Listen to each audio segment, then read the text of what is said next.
Fleur d'Amande naquit un beau matin de printemps sur la plus haute branche d'un vieil amandier. Déjà vêtue de soie nacrée, elle déploya les plis de sa robe, écarquilla ses longs cils dorés et découvrit alors la splendeur d'un ciel bleu tendresse, tacheté de légers nuages roses. Un désir poignant la saisit de s'élancer vers cette infinie transparence. Sa sœur voisine lui demanda: « Que fais-tu là à te tortiller sur ta hampe ?»« J'essaie de m'envoler vers l'infini des cieux, » dit-elle en poursuivant ses vaines contorsions. « Mais c'est impossible, ton devoir est de rester sagement fixé au rameau qui t'a donné le jour, absorbant patiemment les nourritures de la terre et les feux du ciel jusqu'à ta majorité. Et à ma majorité, je pourrais m'envoler ? Que tu es ignorante, tu vas devenir un fruit, lourd et enfermé dans une coquille vert pâle. Alors, on viendra te cueillir, car tu seras bonne à croquer. Quelle horrible destinée! Jamais je n'accepterai. » Au premier soir de sa vie, triste et desséchée, elle se laissa choir au bout de sa hampe exténuée. Au milieu de la nuit, elle fut réveillée par une effroyable tempête. Troublée par l'agitation de ses compagnes, elle fut prise d'une idée complètement folle. Et si j'essayais d'utiliser la force du vent pour m'envoler ?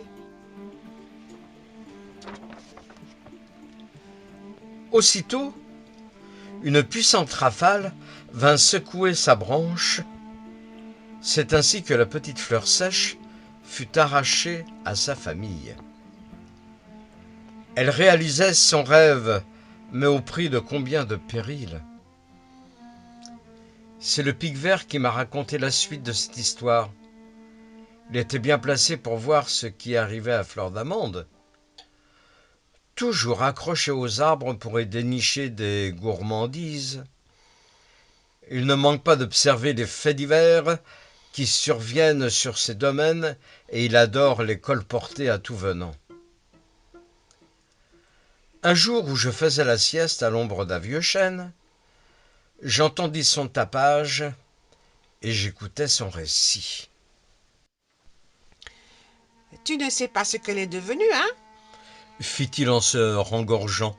« Bah, elle n'a pas dû survivre bien longtemps, supposai-je. » « Eh bien, détrompe-toi.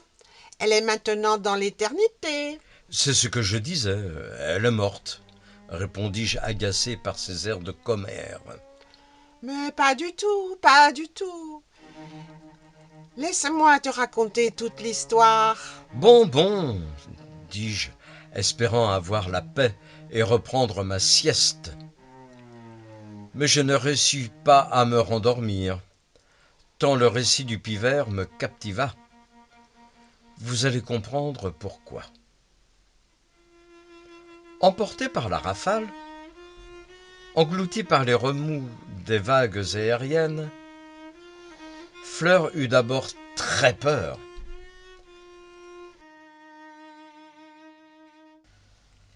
Elle se rappela la prophétie murmurée par ses sœurs. « Sans la sève de notre père, tu mourras. » Comme ce souvenir la faisait frissonner de terreur, elle décida de l'oublier et de vivre pleinement l'extraordinaire aventure, même si, surtout s'il ne lui restait que peu de temps à vivre, vivre pleinement. Les souffles mugissants l'emportaient aux nuages qu'elle avait tant aimés le jour de sa naissance. Leur couleur rose avait viré au violet. Souplesse, légèreté, grâce des mouvements, elle retrouvait l'ivresse des rêves délicieux. Mais la vague, soudaine, dans son ressac, l'abandonnait et la fluette sentait le vide creusant la peur dans son ventre. Quand elle croyait vivre son dernier souffle, Sieur-le-Vent la rattrapait au vol et Derechef la portait au nu, selon son inspiration.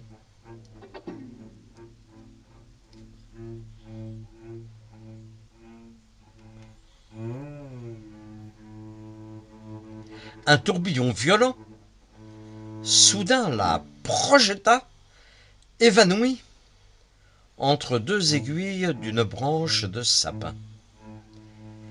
Inutile de vous dire dans quel état elle se réveilla, tout ébouriffée, la jupe froissée, et surtout les aiguilles lui piquaient les fesses. Elle appela au secours. Une voix grincheuse de sapin lui répondit. « Que fais-tu là, créature insolente ? Je suis Fleur d'Amande, et vous me piquez cruellement. Ah, tu es donc la fille de mon frère. Installe-toi confortablement, dit-il en ouvrant ses branches. Sur les aiguilles devenues douces, Fleur trouva assez de rosée pour faire sa toilette. Puis, comme le soleil ne se levait pas, elle s'assoupit.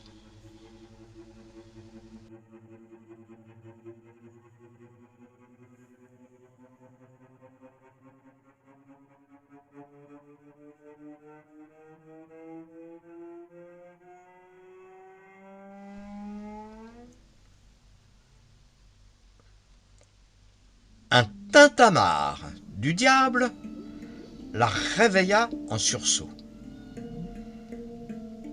C'était le pic-vert qui commençait sa chasse gourmande, et tout en s'affairant du bec sur le tronc, il maugréait entre ses plumes. « Il va pleuvoir, il va pleuvoir. »« Qu'est-ce que ça veut dire, pleuvoir ?» demanda la jeune innocente. « Ça veut dire que cette fichue tempête va déverser sur nous ses affreux nuages noirs. Ah, tu n'es pas au bout de tes peines, Fleur de Rien, ajouta l'animal plumeux d'un air de mauvais augure. « Comment, Fleur de Rien ? Mon nom est Fleur d'Amande, s'écria-t-elle vexée. « Était Fleur d'Amande quand tu en étais encore digne, c'est-à-dire fidèle au rameau paternel. Tu ne ressembles plus à rien et tu vas retourner au néant d'où ton pauvre père t'avait sorti. » Et il disparut sans lui laisser le temps de riposter. Elle haussa les pétales d'un air insouciant, mais les mots maléfiques l'avaient atteinte en son cœur de fleur. Quelques instants plus tard, elle aperçut une lueur au fond de la forêt. Bientôt, elle distingua une forme étrange, faite d'or et de pierres précieuses. La fée de l'aube lui souriait avec douceur. « Tu es bien imprudente. Comment vas-tu survivre sans les racines de ton père ? Je préfère mourir que de passer ma vie prisonnière pour finir grosse dans une coquille et croquée par n'importe quelle mouche. Alors, si tu veux ta liberté, il faut apprendre à te nourrir par toi-même. »« Comment est-ce possible ? » demanda notre ami rempli d'espoir. « Puisque tu as franchi l'épreuve du vent, je te nomme Amangéline.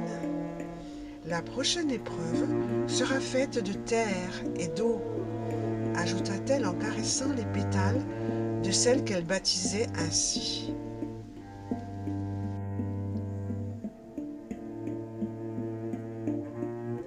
Et la fée disparut avant qu'Amangéline ait pu lui poser d'autres questions. Le pic-vert ne s'était pas trompé. La pluie commençait à traverser le sapin. Cette fois, notre amie s'accrochait de toutes ses forces, mais elle glissait sur les aiguilles mouillées, emportée par les ruisseaux qui cascadaient de branche en branche. Hélas, elle eut beau faire, elle chut sur la terre boueuse au pied de son dernier protecteur. Trempée, grelottante, terrifiée, elle était engloutie par les torrents grondants et rugissants dont ruisselait le ciel. Elle trouva refuge contre une pierre creuse et moussue.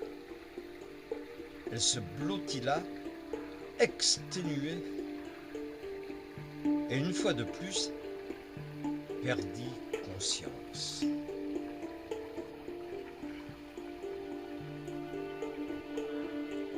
Quand elle se réveilla, 3 jours avaient passé sur les mouillures de la forêt. Elle tenta de s'étirer, mais elle s'aperçut qu'elle ne pouvait se détacher du sol. Pendant le long évanouissement, sa minuscule tige avait développé des racines plongeantes dans l'humus nourricier. Elle se rappela les paroles de la fée. Elle avait inventé le moyen de se nourrir par elle-même. Ses pétales roses pâles étaient devenus rouges des feux et des métaux du centre de la terre. Mais elle se retrouvait une fois de plus prisonnière, comme elle avait été sur l'arbre paternel. C'est à la fin de la nuit suivante qu'elle fit une nouvelle découverte. Une musique mystérieuse la tira de ses rêves, l'attira sous son charme. Elle aperçut la lueur d'un feu. Autour du feu dansaient des êtres bizarres. Ils n'étaient pas très grands, mais d'une beauté rayonnante. Certains vêtus de feuilles portaient des plateaux d'écorce remplis de fruits appétissants. D'autres dansaient en cercle, accompagnés de musiciens et d'un chœur de chanteurs. Les instruments étaient tous façonnés d'éléments végétaux ou animaux. Coquilles, tiges creuses, baguettes de saule ou de noisetier. On eût dit qu'il mimait l'infinie variété des circonvolutions cosmiques. Immobile et silencieuse, elle retenait son souffle pour mieux les entendre. Mais, peu à peu, elle se mit à bouger doucement sur sa tige, entraînée par les ondes musicales qui tournoyaient en spirale. Ses pétales ondoyaient gracieusement autour de sa taille souple et fine. Les pulsations des rythmes ressemblaient à ceux d'un cœur vivant. La fumée bleue montait en volutes parfumées. De la braise surgit une forme translucide et scintillante. Âme Angéline reconnut la fée qui salua les artistes en déversant sur eux une pluie de pétales et cristaux irisés. Elle se tourna vers sa protégée. Félicitations, ma belle. Gnomes, sylphes et sylphides, nymphes blanches et vertes ondines se sont rassemblés en ton honneur. Ils célèbrent la nouvelle lune du printemps, qui a créé en ta personne une nouvelle espèce de fleur. Pourtant, je ne suis pas vraiment libre. J'aimerais tellement être comme vous et ces créatures merveilleuses. Alors, il te faudra traverser une épreuve encore plus difficile, qui qu'il en soit fait selon tes vœux. Et comme la première fois, elle vint bénir Amangéline en caressant ses pétales soyeux. Puis s'éleva lentement vers le ciel, tandis que les lutins s'enfonçaient dans les bois sans laisser aucune trace de leur passage.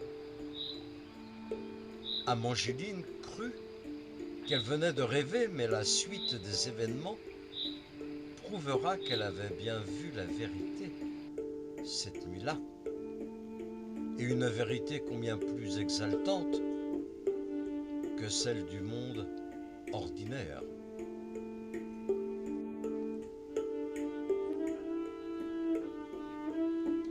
Ce fut une année de sécheresse et de canicule.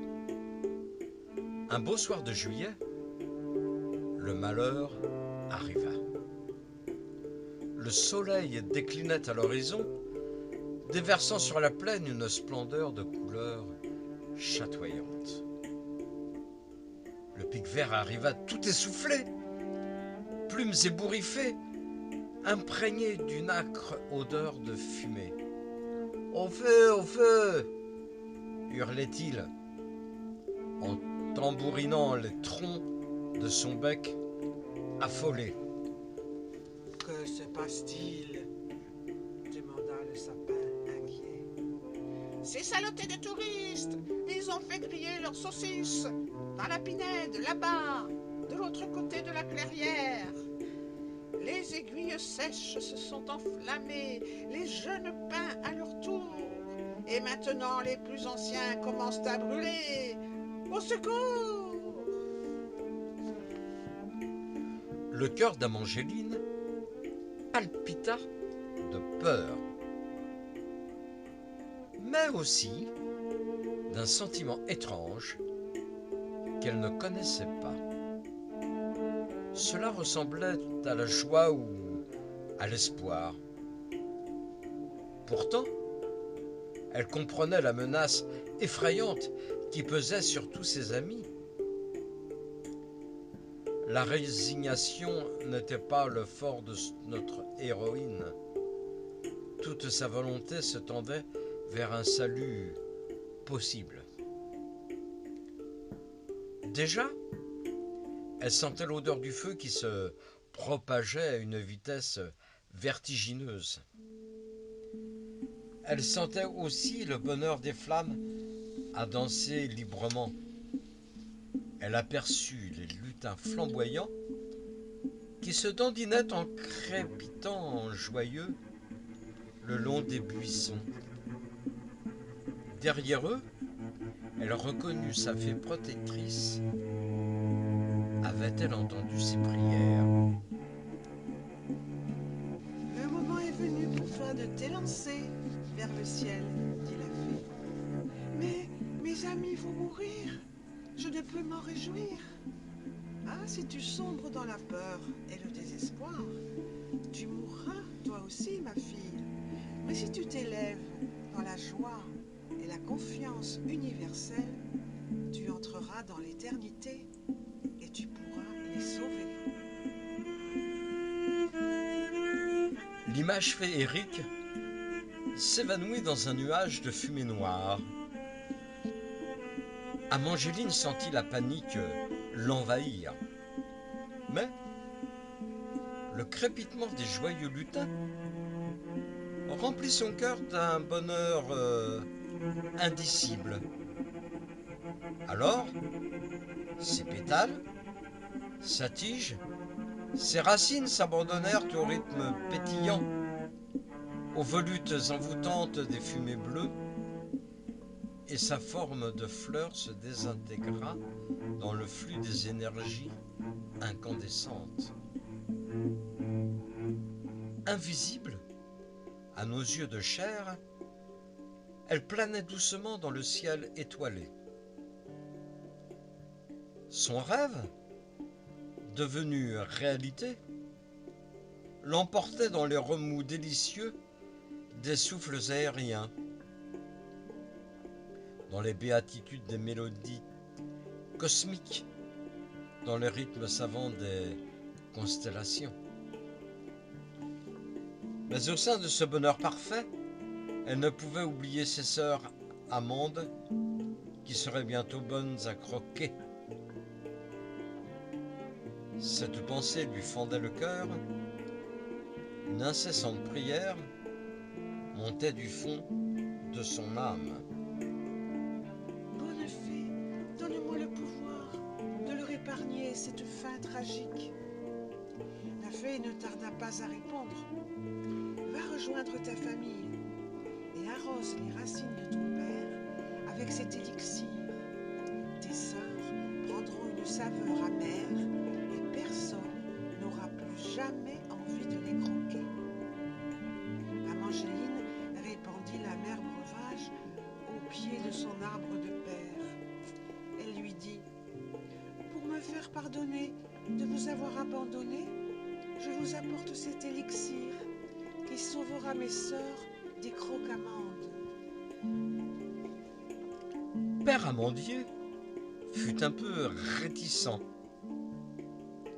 Son honneur avait été bafoué par la fugue de sa fille, mais il ne put s'empêcher d'admirer sa beauté, sa sagesse radieuse. Bref, il finit par lui accorder sa bénédiction. Et au fond de sa vieille écorce filandreuse, il était fier et attendri.